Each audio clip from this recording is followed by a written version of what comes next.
Happy Saturday. Let's get ready together and catch up because I feel like it's been a long time. I feel like I have been just solely sharing work content probably the last 6 weeks or so, and I feel like you guys are bored of it and I'm a little bit bored of it, and I would like to think about something other than work. Today is actually a really exciting day for me. I haven't talked about this really at all, but I have not had a natural period in 4 months. Sorry if you can hear my dog outside. He is playing with himself. Up until literally April of this year, my period has been completely normal my entire life. Like, I've had a period every 28 to 32 days. But in April, my cycle, I want to say, was like 36, 37 days, which was really long for me. But when something happens once and you are in healthcare, you don't really freak out about it. You just kind of see what happens next.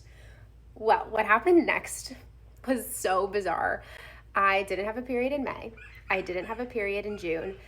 And finally, when my cycle had been 67 days long, I phoned a friend in the healthcare system and said, hey, I need some progesterone to kickstart my period. I'm so happy that I'm able to do that and that I have connections.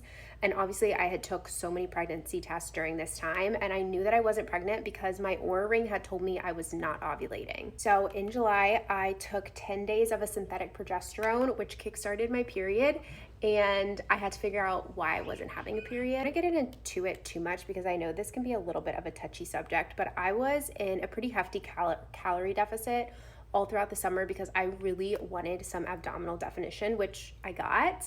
But as a result, I lost my period. So after I took the progesterone and I did have a period, like I said, kind of like middle or end of July, I believe, I started increasing my calories back to normal. And today is the first day of my completely natural cycle. And I cannot tell you how happy that makes me. Like, I want to cry thinking about it. It is the weirdest thing ever, especially when you've had such a normal period, to lose your period, to like lose your cycle. And I felt like it threw me off everything. I thought I was being so healthy, so clean, and really taking care of my body, but actually my body was yelling at me that it was not in a good place. Anyway, that is enough about that. Seth and I are actually going out to pick up a pair of headphones, I think that's what they're called, so that he can take me on my first flight with him. So Seth is my husband. He actually got his private pilot's license. I want to say 2 or 3 weeks ago, he passed his final test, and I'm so proud of him.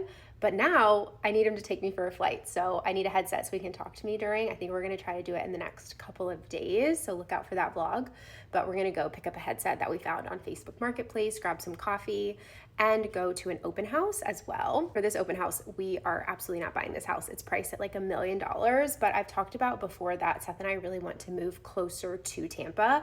We live kind of on the outskirts of Tampa, about 30 minutes away from where I work. And I just love Tampa.